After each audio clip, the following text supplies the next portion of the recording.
Minhas amigas, meus amigos, muito bom dia. Bom dia. Que as bênçãos do nosso amado Mestre Jesus possam ser por nós recebidas. Que a paz do Cristo possa ser por nós usufruída, porque ela aí está o tempo inteiro. Nós é que precisamos estirar o braço e buscá-la. Nós é que precisamos alargar os olhares e enxergá-la. Nós é que precisamos, acima de tudo, multiplicá-la com as nossas mãos. Na manhã de hoje a gente tem a oportunidade de comungar sobre um tema ímpar da doutrina espírita. É um dos maiores pilares que essa doutrina libertadora de consciências nos traz. Uma das maiores contribuições para a humanidade, na minha opinião pessoal, é o tema do autoconhecimento. O tema do autoconhecimento vem sido abordado em diversas perspectivas religiosas, filosóficas, mas a doutrina espírita traz um traço especial com relação a isso. Lá na questão de número 919 de O Livro dos Espíritos, uma das questões mais citadas nas palestras espíritas, nós vemos como é imprescindível que a gente se conheça para, nos conhecendo, saibamos domar as nossas más inclinações e nos esforçar por sermos pessoas melhores, por verdadeiramente sermos parte da harmonia universal, por deliberadamente ajudarmos o Pai no momento de implantação do reino dos céus no planeta Terra.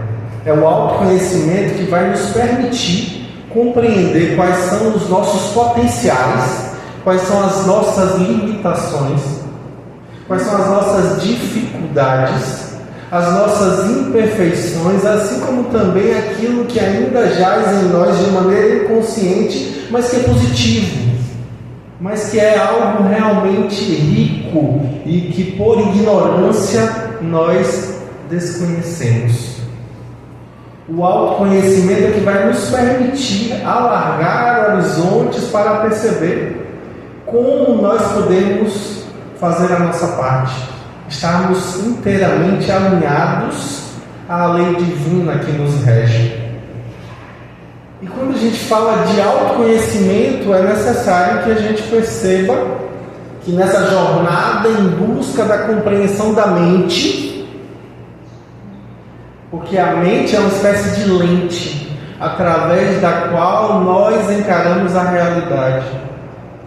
De acordo com o modo que nós nos colocamos perante a vida, nós aurimos aprendizados ou desgostos, de acordo com a forma como nós mantemos uma postura subjetiva. A forma como encaramos faz toda a diferença. Passa o jovem dirigindo no seu carrão conversível com a namorada do lado, namorada que acabou de começar um namoro, está ele fazendo todo aquele mise-en-scène do carrão bonito, se achando massa, porque a gente é assim, né? Bota uma roupa diferente, a gente já acha é especial. E aí, no caso dele, o carrão da namorada nova, meu Deus, lá está ele se achando o máximo. Aí vem, como eu dizia na época da minha infância e adolescência, charlando, com o carro com a capota baixa, solzão a pino, e ele feliz contando piada, ouvindo musiquinha na rádio, e vem uma curva grande lá na frente na estrada, e de lá aparece um Fusca branca. E o Fusca vem, passa de uma faixa, volta para a faixa dele, vem, quase bate no carro dele. Meu Deus, tira um fino! E aí, a pessoa que dirigia o Fusca ainda grita: porcos! Ele olha para aquela mulher que estava dirigindo aquele Fusca e diz: vacas! placa! E aí acelera e entra na curva com o carro a mais de 100, porque ele achou um afronte aquilo. Ela vem cortando pista e ainda chama de porcos, como assim? Aí quando ele entra naquela curva a mais de 100, ele vê uma vara de porcos atravessando a rua. Um monte de porquinho atravessando a rua. Ele tenta frear e puxa para um lado, acaba batendo o carro num arbusto. A mulher estava tentando avisar que havia porcos atravessando a rua. Mas a nossa mente, que encara a realidade conforme o nosso tônus emocional, distorce as coisas. É preciso que a gente esteja muito atento ao que está por trás dos nossos olhos para saber como temos enxergado o nosso existir. E o autoconhecimento nos auxilia a perceber que às vezes essa mente nos prega peças. Nos prega peças, como daquela jovem que esperava um voo no aeroporto, resolveu comprar biscoitos e ele aproveitou e pegou uma revista. Aí colocou do lado na cadeira onde sentou para poder ler a revista, puxou a revista e lá vai ela lendo a revista. Eis que chega um senhor de idade e senta do lado dela. Ela acha estranho porque o aeroporto está razoavelmente vazio, não tão vazio, mas razoavelmente vazio. Ele tinha outros lugares para sentar, ele sentou ali. Quando ela olha, ele sorri para ela. Aí ela não gostou, porque ela queria estar quietinha no canto dela, lendo a revista dela e lendo ali. Que a pouco ele percebe na mão dele o pacote de biscoito dela. Mas que audácia! Ele pegou o biscoito dela. E aí ele abre o biscoito, olha para ela, sorri, come o biscoito e oferece a ela o biscoito dela. Como assim ele oferece a ela? Esse é um despautério. Ela olha, pega o biscoito da mão dele, tira o biscoito, come e coloca do lado de novo, em cima do saco. Ele sorri, pega de novo o pacote e continua comendo. Ela pensa, meu Deus do céu, que sem noção. Aí quando ela pensava, o que ela ia falar para aquele homem? Chamam: passageiros do voo tal, por favor, dirijam-se à fila. Ela então, irritada com aquilo, olha para ele está comendo o último biscoito do pacote.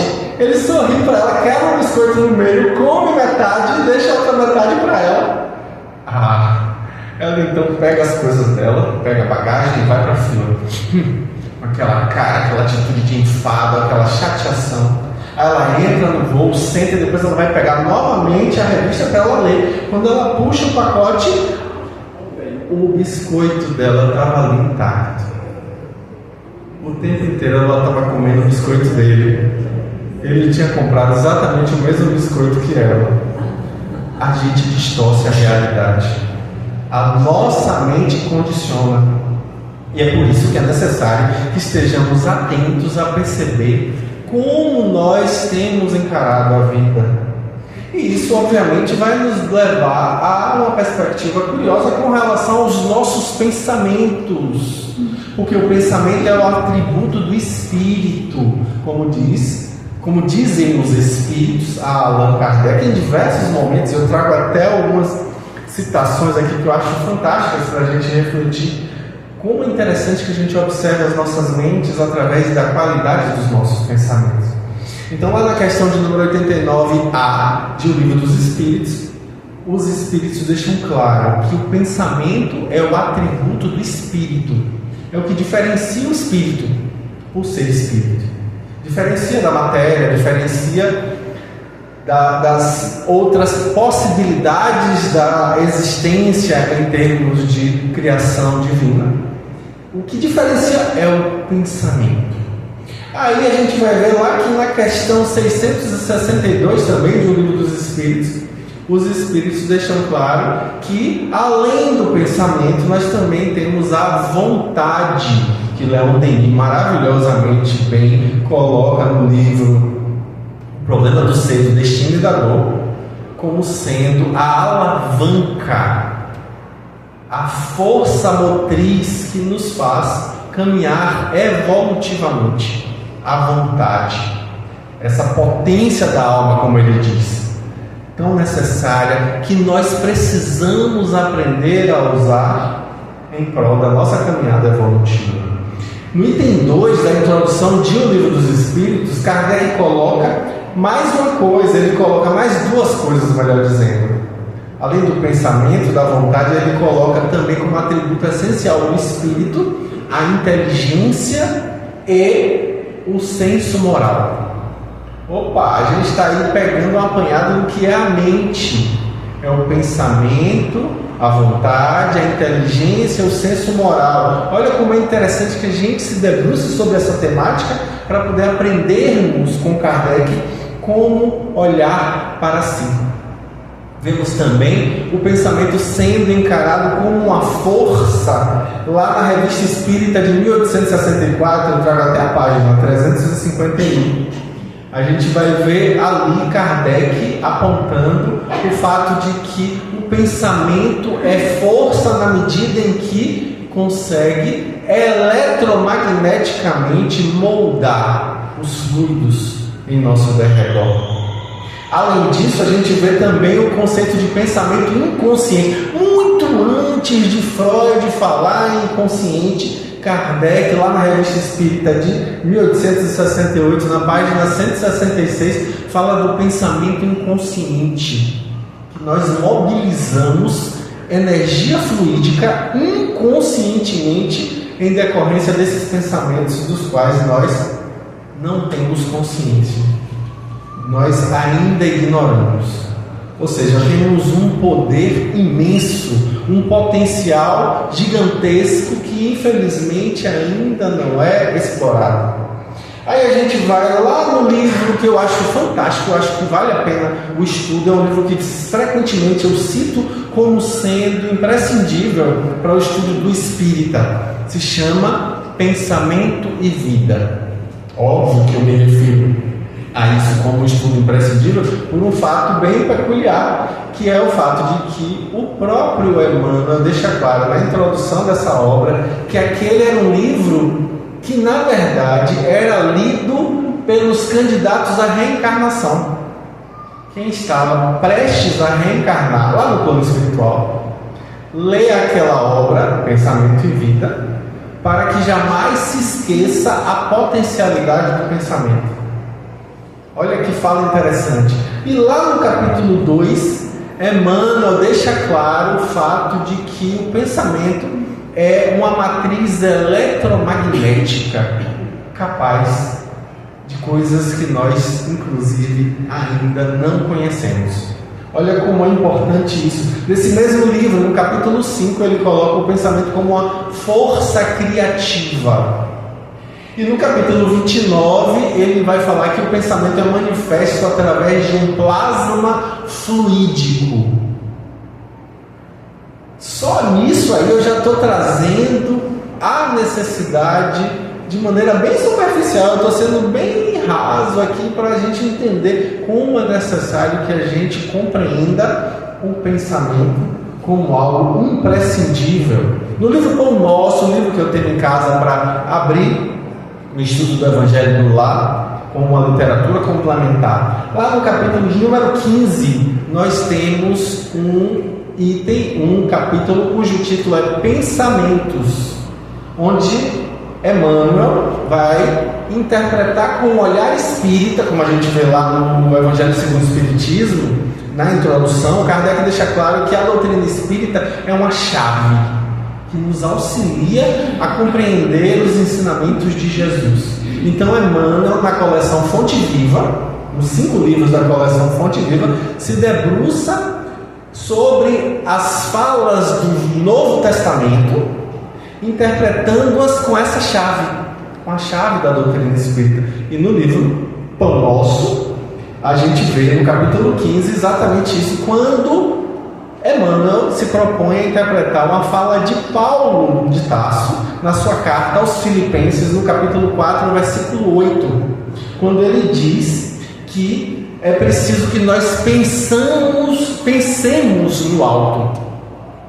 que nós pensemos no que vem do alto, como se fosse uma forma de abrir um caminho, abrir uma seara para que consigamos alcançar esse alto.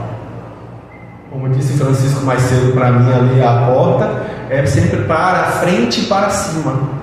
Então, para a gente conseguir caminhar para frente e para cima, que a gente pense no alto. E Emmanuel vai se debruçar sobre essa fala de Paulo, dizendo que pensar é criar. E essa atitude mental de olhar para o alto é o que nos abre caminho para uma renovação do ser. É uma jornada que vai nos fazer perceber, como diz o próprio Emmanuel em outra obra, tua mente, tua casa. Olha aí, então a gente finalmente chegou na noção de casa. É uma casa, é onde a gente vive. Onde é que a gente mora? Na nossa mente. Na forma como nós encaramos o existir. No molde que a gente usa para interpretar a realidade. Lá em Gênesis, no texto bíblico, a gente vai ver a metáfora da criação e vai compreender como a mente é importante, como o pensamento é importante. Quando a gente vê lá o texto bíblico dizer que Deus virou e disse: haja tal coisa, haja isso, haja aquilo, a gente está vendo claramente que primeiro ele concebe. Tudo nasce do pensamento. Tudo que existe, diz Emmanuel, foi concebido inicialmente no pensamento. No texto bíblico a gente vai ver que é colocado lá que no princípio Deus cria os Elohims. Os Elohim, que é na verdade os Cristos. O Verbo, como diz João, que Jesus é o Verbo feito carne. Então esse Verbo a gente vai compreender como sendo essa força motriz co-criadora, como diz André Luiz, que vai nos servir de referencial para a nossa jornada, para o nosso crescimento. E aí com isso a gente percebe que toda a concepção nasce primeiro do pensamento. Tudo é inicialmente mental, como diz a tradição ocultista de Hermes Trismegisto. Tudo é mental. O próprio Siddhartha Gautama, o Gautama Buda, ele também fala que tudo é mente. Ou seja, para tudo a gente precisa olhar para si, porque a complexidade do universo na verdade jaz em nós. O Deus que a gente tanto procura fora de nós, na verdade reside no âmago do nosso ser, está em nós. Então precisamos olhar para dentro para compreender o que está fora. E aí com isso a gente vai ver também na obra Pensamento e Vida uma perspectiva bem interessante, uma fala que eu acho fantástica. Ele diz assim: saúde é a casa que denuncia a condição do seu morador. Olha aí que interessante. Com isso a gente vai perceber que a nossa mente, quando a gente fala em saúde mental, a gente está falando sobre essa casa onde a gente vive. Será que essa casa está bagunçada? Será que essa casa está precisando de uma reforma? Será que essa casa está precisando de uma organização, de uma limpeza? Como é que a gente tem lidado com essa casa? Como é que a gente tem tratado de nós mesmos como espíritos que somos? Porque infelizmente muita gente empurra a vida como se fosse uma coisa que possa ser resolvida mais adiante. No livro No Mundo Maior, que é o livro que serve de base para nosso bate-papo da manhã de hoje, a gente vai ver nos capítulos 3 e 4, mas principalmente 3, talvez o 5 também, apesar da gente ver volta e meia ao longo da obra referências ao que é dito nesse terceiro capítulo, o assunto que nos traz à baila o bate-papo dessa manhã, que é a casa mental. O espírito Calderaro, que é um orientador espiritual de Emmanuel, quando leva, como a maioria das obras de Emmanuel, de André Luiz, o espírito orientador de André Luiz, como na maioria das obras de André Luiz, nós temos estudos de caso, visitas, eles vão a determinados contextos, onde André Luiz apreende aquilo e nos passa, através do seu conhecimento, através das suas reverberações, para que o aprendizagem seja democratizado conosco.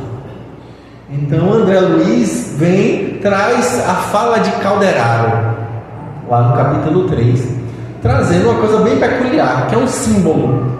A casa, que aliás é um bom símbolo, né? Eu sou psicólogo e na faculdade de psicologia a gente aprende desde o 6º semestre os testes psicológicos. E dentre os testes, um que a gente faz inclusive para tirar a carteira de motorista, que é o HTP, House, Tree and Person, que é casa, árvore e pessoa. A casa, o desenho da casa, simboliza nesse teste psicológico exatamente a nossa estrutura psíquica, a nossa mente. Olha que interessante, que peculiar. A forma como nós desenhamos a casa fala sobre nós. É essa a perspectiva. É como se aquilo ali fosse uma amostra do nosso comportamento, tanto quanto quando você vai tirar uma amostra de sangue para saber como é que está a sua saúde orgânica. Então ali é uma amostra do nosso comportamento para saber como anda a sua saúde comportamental. E aí com isso, ali é possível perceber, metaforicamente, questões íntimas, questões com relação ao nosso existir, a nossa história pessoal. E aí esse símbolo é utilizado por Calderaro como uma metáfora para o que acontece no nosso mundo mental. Como é que ele vê isso? Na verdade, quando a gente lê o texto, a gente vai ver que ele fala, na verdade, de um castelo. É curioso, né? O título é Casa Mental, mas na verdade ele descreve um castelo. Geralmente a gente vê os palestrantes falando, porque ele fala que tem 3 andares, um porão, um andar térreo e um sótão. Não tem nada disso. Na verdade, o texto é muito claro, são 3 andares, é um triplex. Já a interpretação de Danilo, né? É um triplex. É o quê? São 3 andares. O andar térreo, o primeiro andar e o segundo andar. Tudo bem, a gente não muda muita coisa quando pensa em termos de porão e sótão, mas o que está escrito no texto é isso. E aí ele diz o quê? Que na nossa organicidade nós temos uma espécie de somatização do que acontece na nossa mente.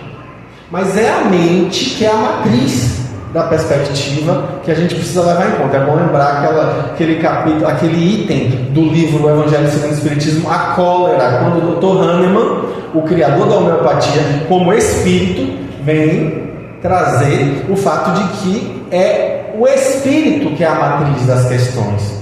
Outra passagem também do Evangelho segundo o Espiritismo, um item chamado Cuidar do Corpo e do Espírito. E um item imediatamente anterior, que se chama O Homem no Mundo.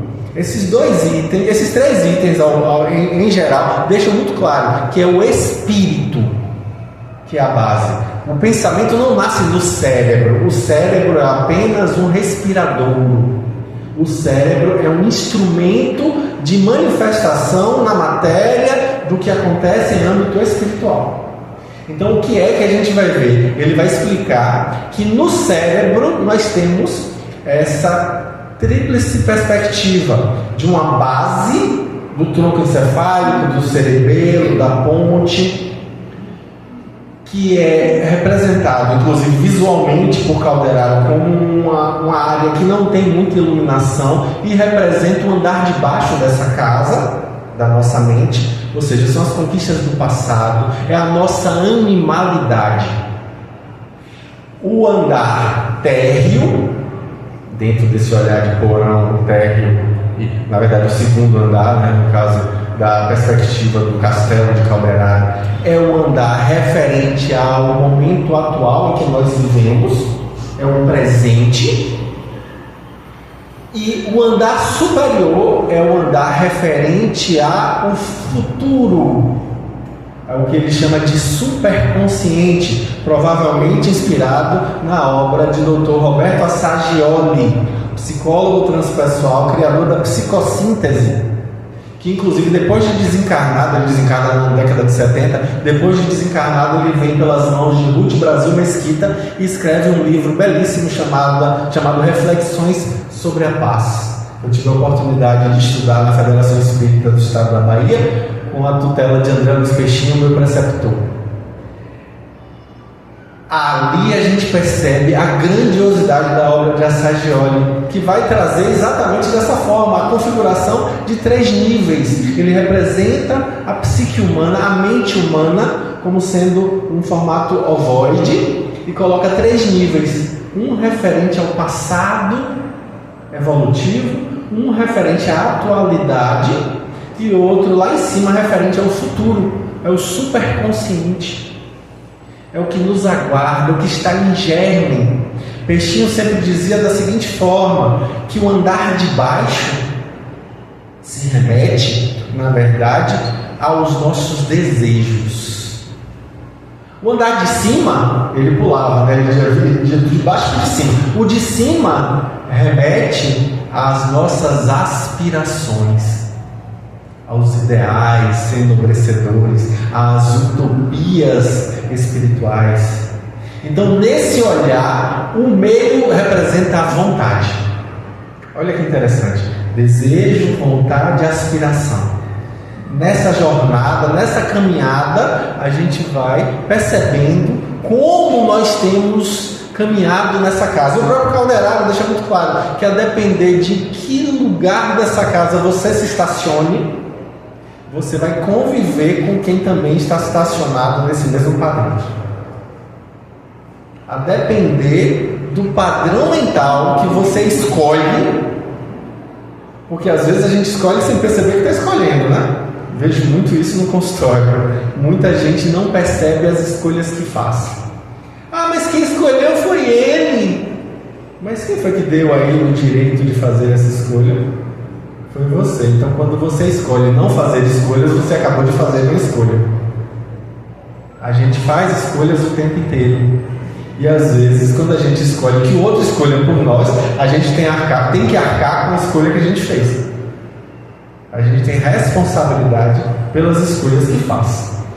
No livro Problema do Ser e do Destino e da Dor, novamente, para que nossa reflexão seja aprofundada, Leon Denis vai trazer lá no capítulo de número 24, o capítulo que se chama A Disciplina do Pensamento e a Reforma do Caráter.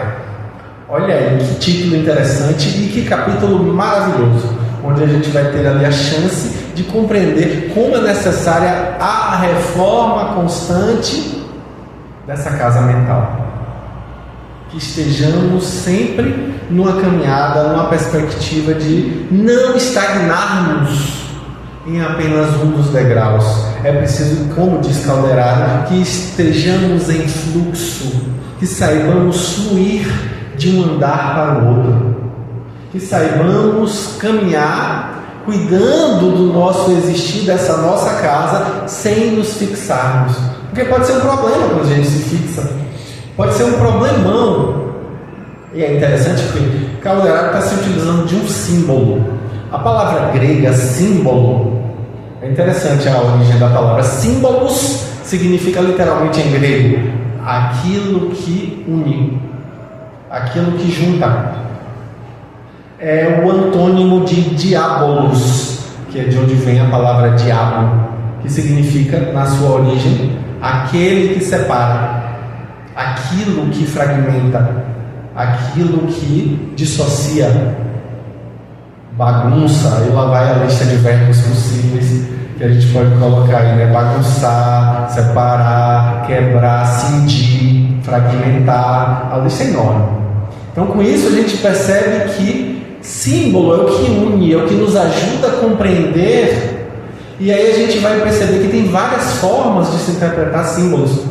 No livro Sabedoria do Evangelho, que eu estudo às sextas-feiras às 19 horas no canal Raciocínios Espíritas, no YouTube, nós vemos Pastorino no início da obra, uma obra volumosa, né?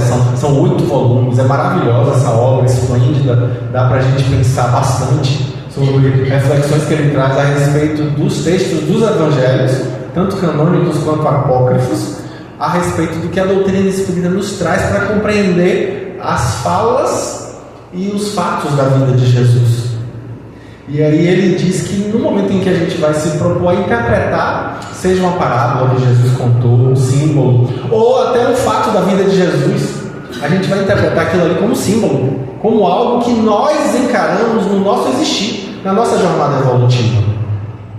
Ou seja, o que Jesus, que é nosso modelo e guia, conforme é colocado na questão de número 625 do Livro dos Espíritos, ele, na verdade, serve de modelo literalmente para a gente, porque a gente vive também na nossa caminhada evolutiva as coisas que Jesus viveu. O fato de ter sido abandonado pelos amigos, a caminhada para o Gólgota carregando a nossa cruz, ele próprio fala isso como uma metáfora. Tomai a vossa cruz e me sigam. Ele fala isso. É preciso que a gente siga ele tomando a cruz. É uma metáfora que é exatamente o que a gente vive simbolicamente. Aí a gente vai ver o Pastorino dizer que na hora que a gente analisa esses símbolos, essas metáforas, essas analogias, a gente tem diversas formas de interpretar. A forma mais rasa é a forma literal. Isso quer dizer isso mesmo e acabou, não tem mais nada além disso. É uma visão literal do texto que está lá escrito. Mas a gente tem uma forma de ver também de maneira alegórica, tentando achar um sentido.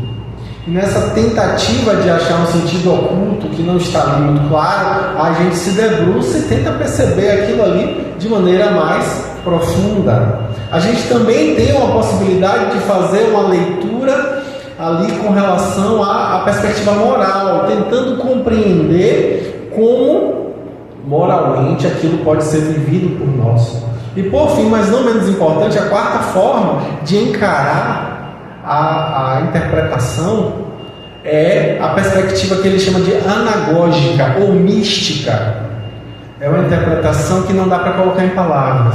É uma interpretação completamente subjetiva da gente com a gente mesmo. A gente não consegue nem explicar como entende a fala de Jesus, mas algo em nós reverbera, ressoa, e nessa ressonância a gente compreende o que Jesus falou. Essa fala subjetiva é a interpretação mística, anagógica.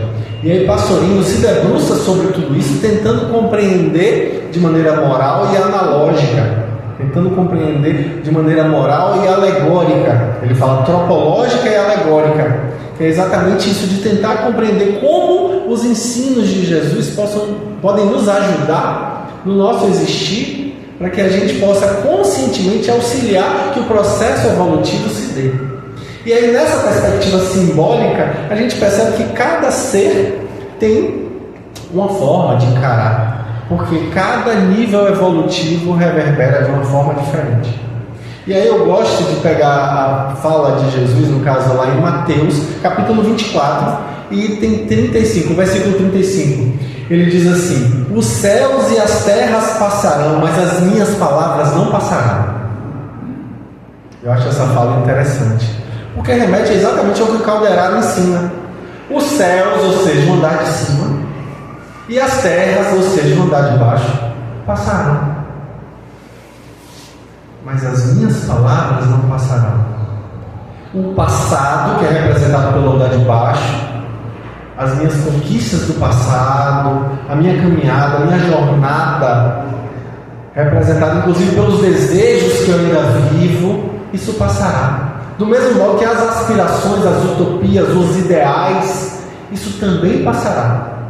Mas as palavras dele permanecem, o convite dele continua.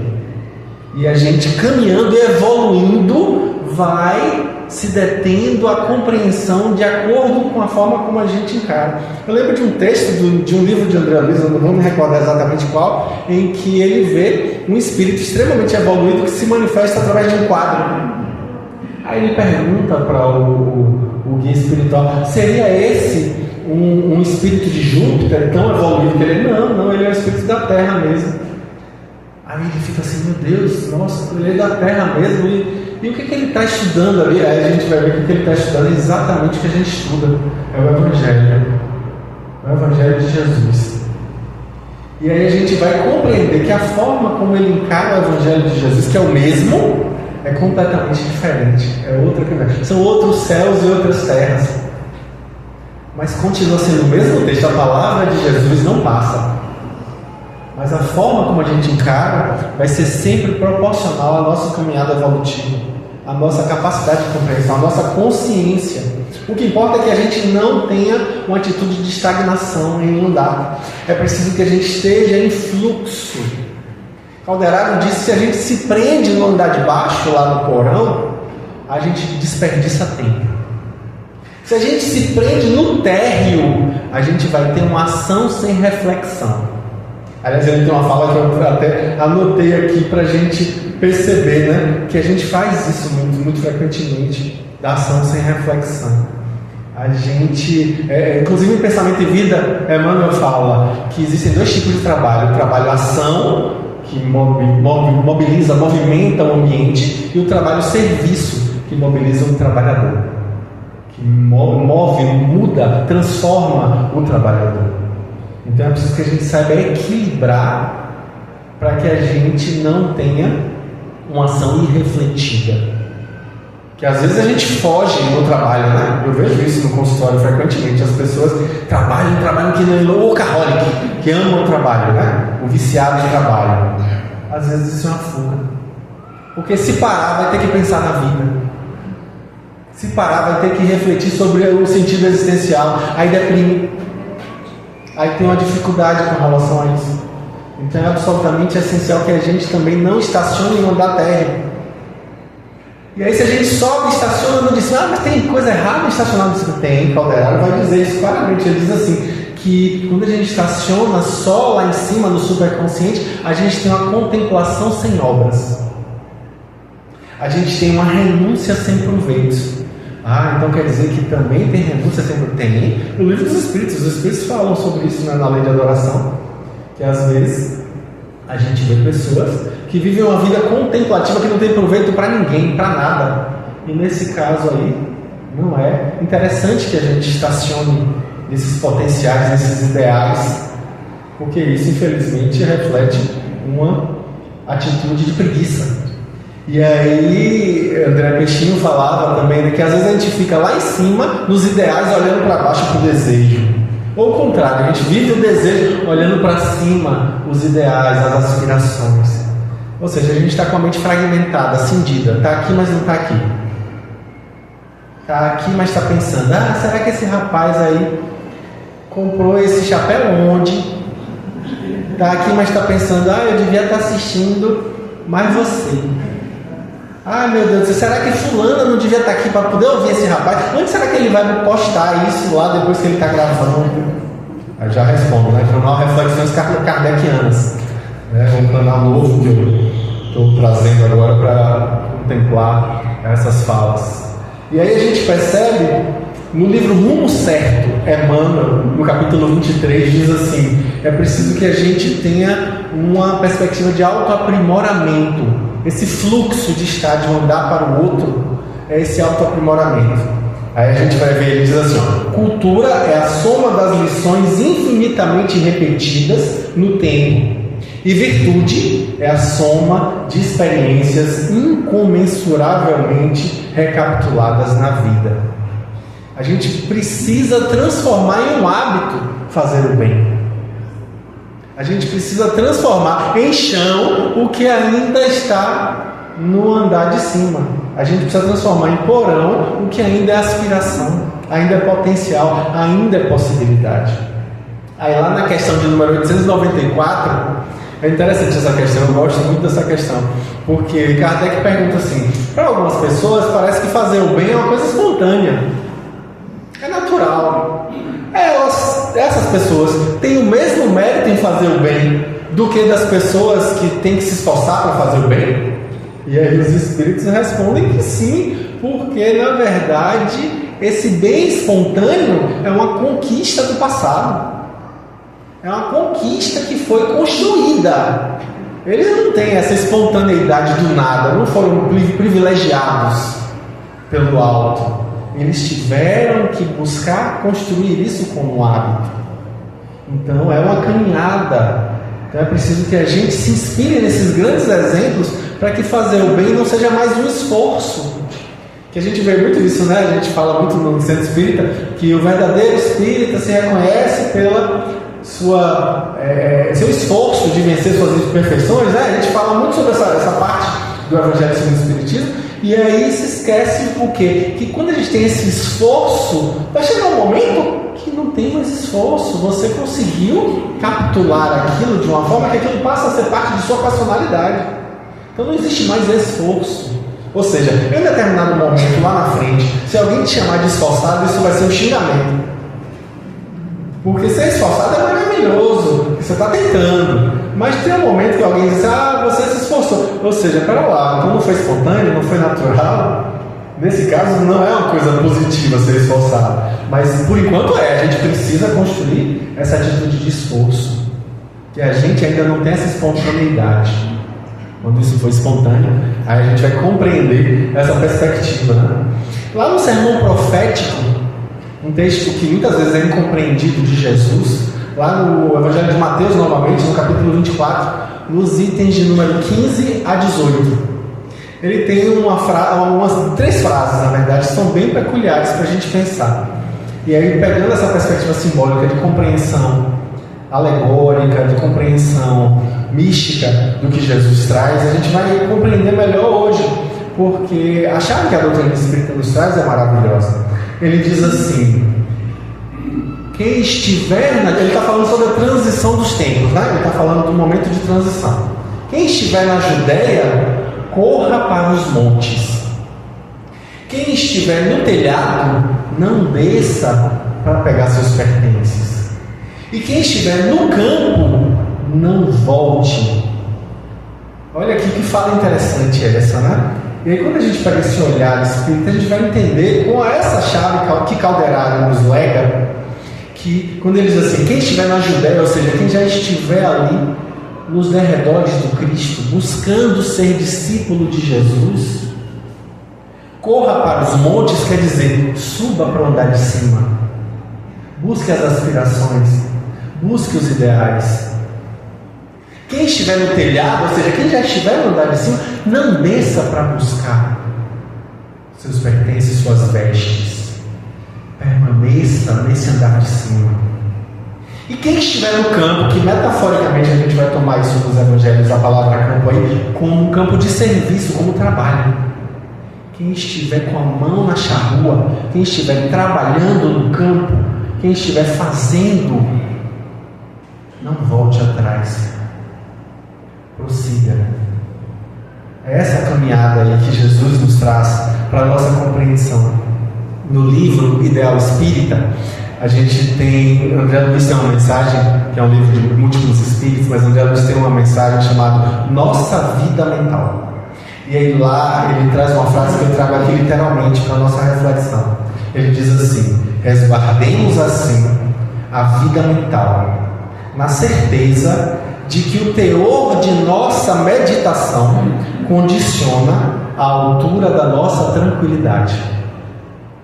Ou seja, a nossa tranquilidade é diretamente proporcional ao que a gente carrega na mente.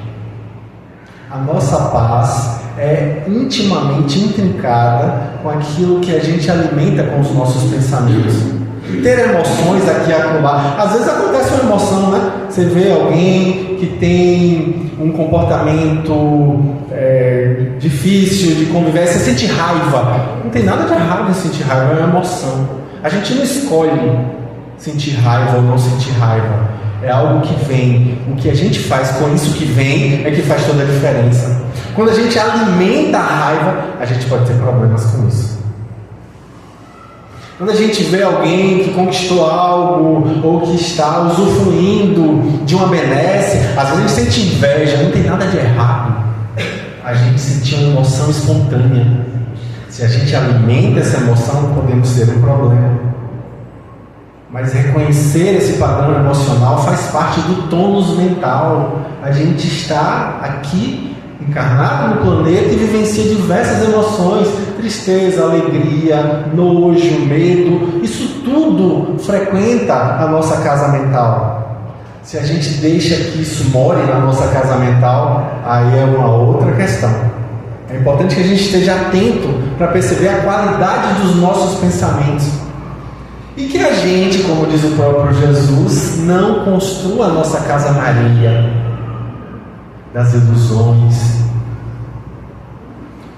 Infelizmente, a gente tem ainda investido em ilusões. E como eu sempre falo nas palestras, desilusão é terrível, né, gente? Viver uma desilusão é uma coisa terrível? Não, é maravilhoso. Desilusão é ótimo. É ótimo, porque é melhor do que você viver na ilusão. É melhor do que você viver iludido. Então é preciso construir a nossa casa mental na rocha do Cristo, da mensagem do Cristo para as nossas vidas. Para se vier o lobo mau, como diz a fábula, soprar a casa, ela não derruba, ela está ali firme e forte. Para que a gente verdadeiramente consiga usufruir das oportunidades que nós temos diante da vida, que são tantas e a gente ainda muito cego não consegue perceber. Que a gente possa, inclusive, trazer para a nossa casa, no símbolo da amorosidade, do acolhimento, para a nossa convivência, a alteridade, o outro que no contato e no convívio é tocado, porque é o amor, como diz Jesus a Maria de Magdala no livro Primícias do Reino, é o amor que encobre a multidão de pecados. Isso é anotado pelo apóstolo Pedro na sua epístola. É o amor que encobre a multidão de pecados, não é a dor, não é o sofrimento, não é a expiação, é o amor. E aí acolher a alteridade, trazer para dentro de casa, é o momento em que a gente tem a chance de tocar profundamente o coração do outro, porque nos deixou tocar. E o conhecimento espírita só faz sentido se for sentido. Só será efetivo se for afetivo. Então que as bênçãos do nosso amado Mestre Jesus acolham os propósitos que nós abraçamos sinceramente, de reformar a nossa casa mental, de enchê-la de flores, de harmonia, de paz, para que ela sirva de guarida para acolher diversos corações e assim consigamos criar o reino dos céus onde quer que estejamos. Que assim seja.